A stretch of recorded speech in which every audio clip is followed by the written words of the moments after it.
আশীৰ্বাদ কৰিব ভালে আছে নহয় আশীৰ্বাদ কৰিব দেই ভালে আছে আপোনালোক আশীৰ্বাদ কৰিব দেই একদম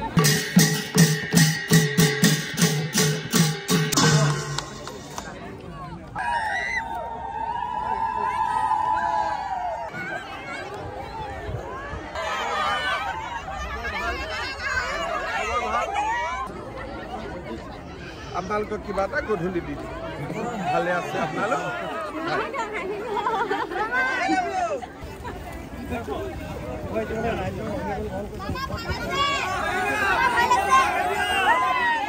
ডক্টৰ হিমন্ত বিশ্ব শৰ্মা ডাঙৰীয়াক আমি আদৰণি জনাইছোঁ সাংসদ কামাখ্যা প্ৰসাদ ডাঙৰীয়া আছে তেখেতকো আদৰণি জনাইছোঁ আমাৰ সকলো বিষয়া কৰ্মচাৰীক বহুত অভিনন্দন জনাইছোঁ সাধাৰণতে আমাৰ অসমত এটা অভিযোগ পোৱা যায় যে MG এনৰেগা আঁচনিত দুৰ্নীতি হয় আৰু ভাল লক্ষণীয় স্কিম আমি দেখা নাপাওঁ তাৰ পৰিৱৰ্তে গোলাঘাটতে আছোঁ আপোনালোকক লগ পাই থাকিম বহুত ধন্যবাদ জয় হিন্দ বন্দে মাতৰম